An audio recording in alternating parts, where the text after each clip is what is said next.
இதயங்களுக்கு என் இனிய வணக்கங்க.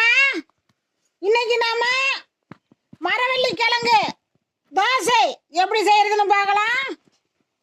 1 கிலோ புழுங்கல் அரிசி, 1 கிலோ மரவள்ளி கிழங்கு எடுத்துக்கணுங்க. 1 கிலோ புழுங்கல் அரிசி 2 மணி நேரம் ஊற வைக்கணும். 100 கிராம் உளுத்தம்பருப்பு இந்த டம்ளரில் 3/4 டம்ளர் போட்டுக்கணுங்க. அதுவும் ஒரு 2 மணி நேரம் ஊற வைக்கணும். ஊற வச்சு நல்லா நைஸாக அரைச்சிக்கணுங்க. மரவள்ளி கிழங்க வந்து பீட்ரூட் சீவியில் இப்படி சீவிக்கணுங்க. பாருங்க, இப்படி நல்லா பொரியல நல்லா இப்படி சீவி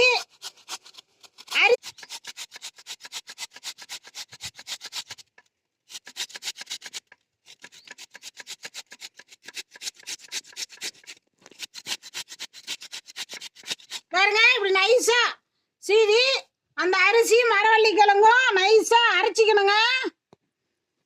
நல்லா நைஸா அரைச்சி காலையிலேயே நம்ம அரைச்சி வச்சிட்டோம்னா ஈவினிங் தோசை சுட்டுக்கலாம். குழந்தைங்கலாம் விரும்பி சாப்பிடுவாங்க. இதுக்கு வந்து தக்காளி பழம் சாம்பார் வச்சிங்கன்னா அவ்வளோ சுவையாக இருக்கும். பெரியவங்க குழந்தைங்க வரைக்கும் எல்லாருமே சாப்பிட்லாம்.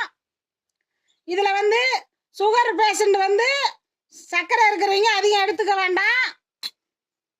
குழந்தைங்கலேருந்து நாம் எல்லாருமே சாப்பிட்லாங்க. அவ்வளோ சுவையாக இருக்கும்.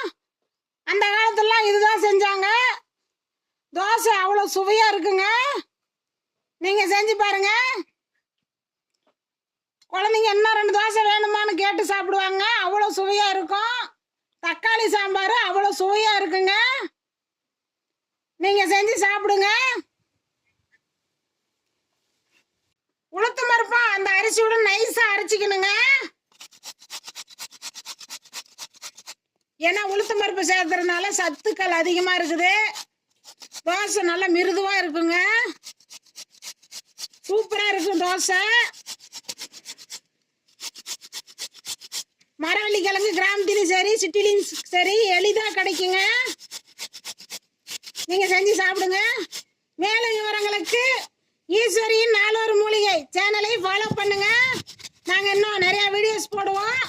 உங்களுக்கு உடனே வந்து சேருங்க. நன்றி, வணக்கம்.